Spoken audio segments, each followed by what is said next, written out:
సరే ఎంతసేపు యుద్ధం చేస్తాను, చూడాలి కదా 10 తలల పురుగుని, ఏదో 4 మాటలు చెప్పాలి కదా, సరే చూద్దాం అనుకున్నారు. ఈయన్ని పట్టుకున్నారు, కర్రలతో కొడుకున్నారు, తాళ్లతో కట్టారు, ఈడ్చుకుంటూ రావణాసురుడి యొక్క సభామంటపంలోకి తీసుకెళ్లారు. విలువన్న వస్త్రం కట్టుకుని, ముత్యాల హారాలు వేసుకుని, స్ఫటికములతో చేయబడిన ఆస్తరణం మీద ఒక ఉత్తమమైనటువంటి ఆసనం మీద కూర్చున్నటువంటి ఆ రావణాసురుడిని చూశారు. నేను సుగ్రీవుని యొక్క రాయబారిని, రామచంద్రమూర్తి యొక్క దూతని. రామచంద్రమూర్తి ఒకసారి చంపేస్తానని ప్రతిజ్ఞ చేసినటువంటి వాణ్ణి రక్షించడం అన్నది మాత్రం ఎవరికీ సాధ్యం కాదు.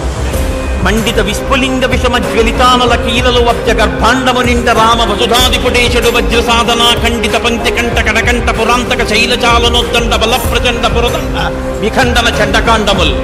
రామచంద్రమూర్తి వచ్చి తన బంగారు కోదండాన్ని నిలబెట్టి అక్షయబాణ తూణీరమలలోంచి బాణములు తీసి వింటినారికి సంధించి విడిచిపెడితే తళ్ళు తలమనేటటువంటి మెరుపులతో లంకాపట్టణపు ఆకాశాన్నంతటినీ కమ్మేసి రాక్షస సంహారం చేస్తున్నప్పుడు రావణ నీకు దిక్కన్నవాడెవరు ఉండడు, నిన్నెవ్వడు ఆదుకోలేడు.